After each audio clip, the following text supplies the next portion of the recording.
Welcome back to the program. President Trump is definitely not a globalist. I am not a globalist. All of you in my audience, of course, are not globalists. You're a nationalist, and you should be a nationalist. No matter what country you are in or where you're from, you should be a nationalist for your country. If you live in Russia, it should be Russia first.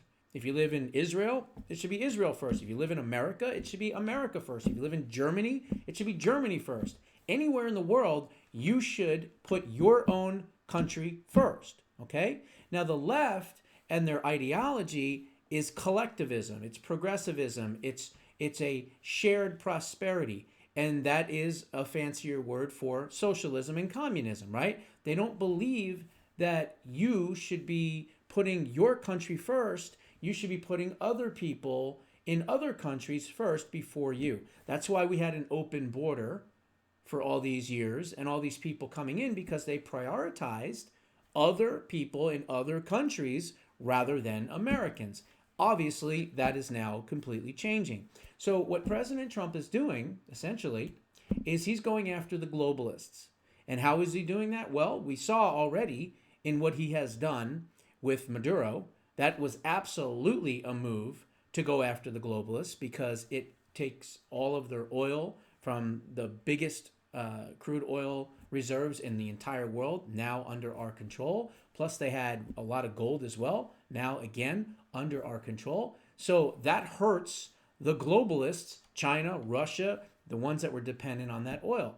But he's doing something else. Two things that he's doing right now that I think are really, really interesting. He's actually going after the military industrial complex. Now, what exactly is that? Well, the definition is kind of a fleeting definition. I mean, it can mean a lot of different things, but what it really means, essentially, is that these big military contractors, they make a lot of money from wars. And he is a peacemaker. So what's he doing? He's doing just the opposite. He doesn't want to get us involved in quagmires like the Vietnam War, the Iraq War, the Afghanistan War. He doesn't want that, because he understands not only the loss of life, but also how much it costs and the expense. But the industry, the military industrial complex, the industry of the military and all the different companies, Northrop, there's a whole bunch of them. I can't remember them all offhand. They're maybe in this article that I'll get to in a second as I'm doing my setup for what I'm going to read to you. But this military industrial complex has been growing and growing and getting out of control. Lockheed Martin, that's another one. And they're making so much money. They're making money in bonuses. Look, the more death and destruction and war, the more money they make. And President Trump is saying, and this is dangerous, I'll be honest, going after the military industrial complex, no president really has ever done it. So this is dangerous. Let's pray for his safety on this. But he's saying, that's it. I'm going after it. And here's what he's doing. President Trump says that he will not permit dividends and stock buybacks for defense companies. President Donald Trump on Wednesday said that he will no longer permit defense companies to issue dividends on stock buybacks until, he's not saying forever, until those firms speed up their production of military equipment and address his other complaints about the industry. So basically, you have our military that needs to have more weaponry, needs to have replenishment, if you will, of what we lost in Afghanistan and all that. And also, of course, different types of new weapons. And so they hire these military contractors and they build these weapons and they make money on these weapons and they're used in our wars, but they're not doing it fast enough. And instead, they're taking bonuses, they're taking more money, they're dragging out the clock, because the longer it takes, the more money they make. Well, President Trump is on to them. Trump, in a very lengthy Truth Social post, also took aim at the defense contractors' executive pay packages, calling them, quote, exorbitant and unjustifiable. Defense companies are not producing our great military equipment rapidly enough, and once produced, not maintaining the equipment properly or quickly, he wrote. Until these companies build new production plants, No executive should be allowed to make in excess of $5 million, President Trump has declared. Shares of General Dynamics, Lockheed Martin, and Northrop Grumman each fell about 3% following these comments. Trump later singled out Raytheon as, quote, the least responsive and productive to the needs of the Department of War, the slowest in increasing their volume, and the most aggressive spending on their shareholders rather than the needs and demands of the United States military, end quote. He then said that the Pentagon will cut its business ties with Raytheon unless it, quote, steps up on investments in different plants and equipment, adding that, quote, under no circumstances can the company do any more stock buybacks in the meantime. Shares of Raytheon, the parent company RTX, slid an additional 2% after hours trading after closing down 2.5%. A major defense contractor, RTX manufactures advanced air-to-air missiles and many of the components in the F-35 fighter jets. It was not initially clear what impact or binding force, if any, Trump's announcement would have on major defense companies' financial activities. The White House did not immediately respond to CNBC's request for additional information. President Trump griped in the Post that, quote, massive shareholder dividends and buybacks were taking place at the expense and detriment of investing in plants and military equipment. This situation will no longer be allowed or tolerated, he said, which warned the defense industry, and then he said, beware. Therefore, I will not permit dividends or stock buybacks for defense companies and such time as these problems are rectified. Likewise, for salaries and executive compensation, he wrote.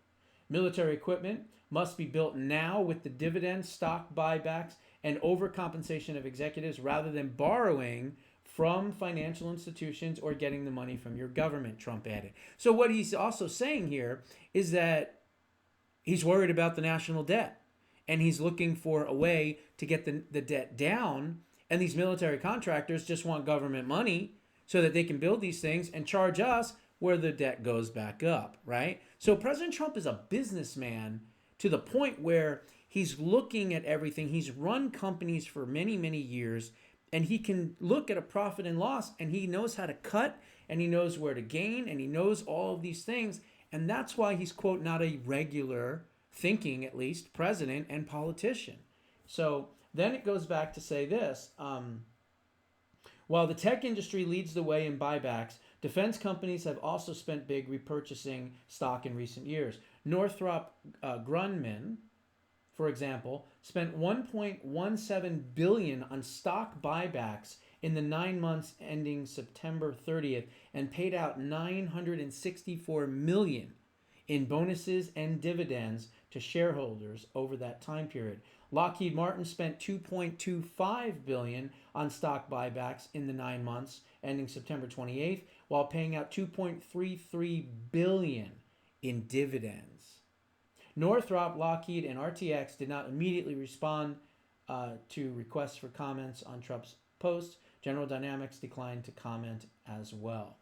So this means that he's going after the military-industrial complex, and he's basically saying, build our ships, build our tanks, build our drones, build our guns, build all of that stuff, but do it now. Do it faster. And if you don't do it faster, you're not going to be able to make as much money. So it's an interesting thing. No president has ever done this, okay? Not even one that I can think of. So that's an interesting thing that I wanted to cover. And then I wanted to talk about this. He's going after the globalists, okay? He's going after the globalists big time. The U.S. will exit 66 international globalist organizations as it further retreats from their cooperation. The Trump administration will withdraw from dozens of international organizations, including the UN's Population Agency and the UN treaty that establishes international climate negotiations. So basically the climate accord for all intents and purposes. Then it says, on Wednesday, they signed an executive order suspending U.S. support for 66 organizations, agencies, and commissions following his administration's review of participation in and funding for all international organizations, including those affiliated with the United Nations, according to a White House press release. Most of the targets are UN, United Nations related agencies, commissions, and advisory panels that focus on climate change and labor and migration and all the things we're trying to fix and stop. And the other issues the Trump administration has categorized as catering to, quote, diversity, equity, inclusion, and all the woke stuff. Other non-UN organizations on the list include the Partnership for Atlantic Cooperation. Doesn't that just sound left-leaning? The International Institute for Democracy. That sounds like a communist organization, doesn't it? And the Electoral Assistance and Global Counterterrorism Forum. If that's not voter fraud dressed up in fancy words, I don't know what is. The Trump administration has found that these institutions are not only redundant in their scope, but they're also being mismanaged, they're unnecessary, they are completely wasteful, they are poorly run, and they captured by the interests of actors advancing their own agendas contrary to our own and our threat to our nation's sovereignty, freedoms, and general prosperity, the State Department said in a statement. Trump's decision to withdraw from organizations that foster cooperation among nations to address, quote, global challenges comes as the administration has launched military efforts to issue threats that have rattled allies and adversaries alike, including capturing Maduro and all that. This is the latest U.S. withdrawal from global agencies. The administration previously suspended support from agencies like the World Health Organization, or as I called it all during COVID, the Wuhan Health Organization, right? Because it's run by China, basically. The UN for Palestinian Refugees, known as UNRWA. Now, you may remember this. I talked about this recently. October 7th massacre in Israel was done by 9 members of UNRWA. And don't forget, the Kami Mandami, which I also covered months ago, actually ran a marathon to raise money for these people that killed these Jews on October 7th. So thankfully, we are done with this organization, UNRWA.